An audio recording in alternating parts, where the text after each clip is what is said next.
first of each suit starts with something reaching out of the Bardo, out of the cloud, you can call it God, handing you this aspect of reality. And with Pentacles, we're being handed the gross reality. We're exiting Sphere 1 and we're on Sphere 10, trying to figure out what we're doing here, what we're supposed to do, what we should have done better, and how to get back to Eden, to unity, to non-duality. But we have no clue how, and we probably forgot that we're even trying to do that. So we'll go after metaphorical union, which could be food or sex or some other thing that represents, at least metaphorically, that unity that we once enjoyed. And the hexagram we have here is 1, which is truth, the creative key, sometimes related to God, and we've lost it. We've lost our connection. Most of us have, unless we're awakened. And so here, what I've said over and over again is, we really want to accept confusion. The key question that we ask here has to do with planning and predicting and judging and seeking control and grasping and regret, all the stuff we inherited from the former cycle. All the stuff we inherited from the former cycle, from the prior time we were at the return. And that gets carried over energetically, even if we don't remember the specific thought that we were trying to pass to ourselves, to our future self. And then we move on to the 2 of Pentacles, and you'll see the infinity shape and these 2 polarities. And yet he's pointing, his hat is pointing to Sphere 2, trying to have us find some creativity and wisdom around our issue. And the hexagram selected here, the hexagram that came up here, is hexagram 45, which is clustering finished. And there's a clustering that's happening with these polarities. Usually it's negative adaptive child versus negative free child, but it could be negative controlling parent, negative nurturing parent, criticizing one of those 2. It could have something to do with our enneagram, our base point and our descended point, our stress point, or our wings. It could be something related to the Karpman drama triangle. There's just kind of a grasping, there's kind of a desiring, there's a tension, attachment, agenda, the 5 A's, attitude. 3 of Pentacles. Youth is on a podium being looked up to. So this is all about praise and potential criticism. And we get hexagram 60, which has to do with articulation, our fear of not articulating ourselves well to ourselves or other critics, external critics, and limitations. But also moderation. You know, we don't want to completely throw out the feedback that we get from others, whether it's positive or negative. But at the same time, we don't want to be ruled by it, so that's where moderation comes in.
when you have a thought, I know this to be true, or I need to know this, or I need to remember, or I need to do, or I need to judge that I did, I need to get, I need to remove, I need to avoid, any of those thoughts, they may have a lot of validity. A system, a group, a person may need those signals to survive, to prevent chaos from disintegrating them.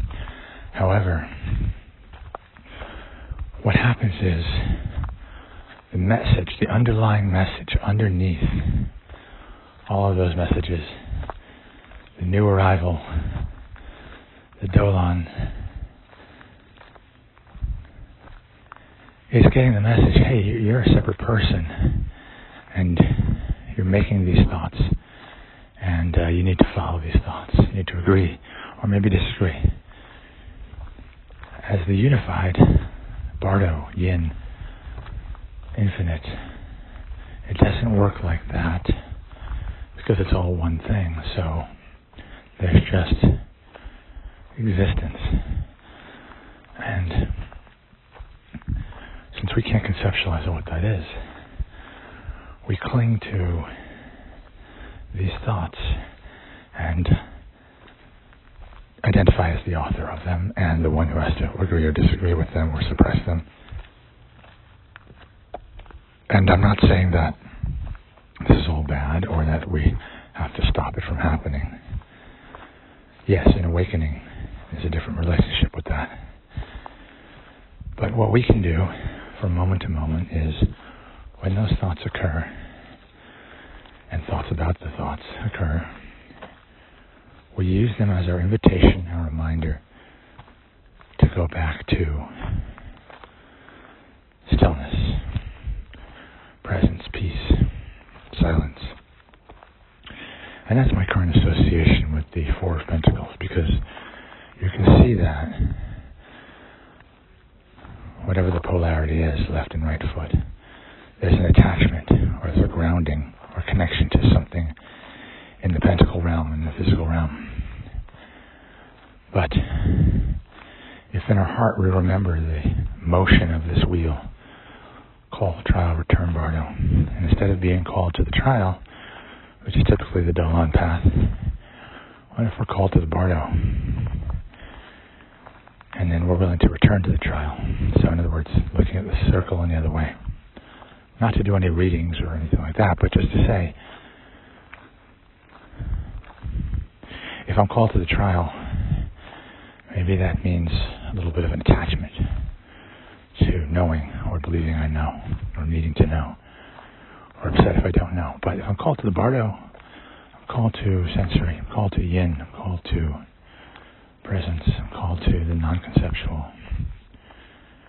And then I don't have to worry so much. Really underlying all of this is our level of tension, our level of worry, and our level of aversion, our level of desire. If we identify as the Bardo, as the yin, we're simply the space where those things arise.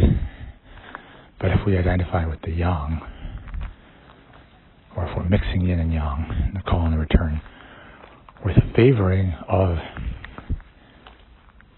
those doing things, then we're disregarding the yin aspect.